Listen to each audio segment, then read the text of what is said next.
as a society must ban corporal punishment. It is important that we give focus to rural communities. The new NIDS is voluntary. You're watching Jamaica House Weekly. I'm Simone Wolfe. In Parliament last Tuesday, Prime Minister Andrew Holness called for an open and honest discussion to bring an end to corporal punishment on the island. The call followed that Monday's death of 4-year-old Nashawn Brown, who was reportedly severely beaten by his stepfather. The stepfather has since been arrested and charged, and a post-mortem is being conducted to determine if additional charges are to be laid. Mr. Holness says he is contemplating bringing legislation to protect children from this form of discipline. Violence is a disease. It is a sickness. And it is spread by those who believe that it is the quickest and easiest form of conflict resolution. It is spread by those who believe that it gives them power. Jamaica must acknowledge that violence is at crisis level in the society, and we must take the necessary legal measures to end it. We can end this epidemic of violence in Jamaica. The Joint Select Committee of Parliament, which has been reviewing the National Identification and Registration Bill 2021, more commonly known as NIDS, tabled its report last week Tuesday. The committee's recommendations include protecting individuals' right to privacy and for the oversight body to become an independent commission of Parliament. Prime Minister Andrew Holness thanked the committee members as well as the public for their input, pointing out that more than 100 submissions were received and 30 persons were asked to present their submissions. The bill incorporates various inputs arising out of the Joint Select Committee process. The committee made several recommendations that have served to shape the legislation into a more widely accepted, fit-for-purpose, and overall better legislation to underpin the governance and oversight of the national identification system.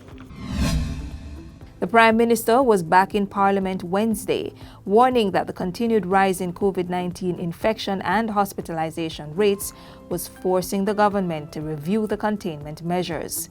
He also stressed that while the Delta variant of the virus has not so far been detected on the island, we must brace for the possibility, as this is now the dominant strain globally. I want to urge all Jamaicans to exercise extreme caution. This is not the time to become complacent. I want to reinforce the need for everyone to be vigilant about observing the protocols and keeping ourselves and each other safe. In more positive news, the Prime Minister says the gene sequencing machine to test for the different variants of COVID-19 should be in the island in a few weeks' time. The Andrew Holness-led government will be placing greater focus on rural development.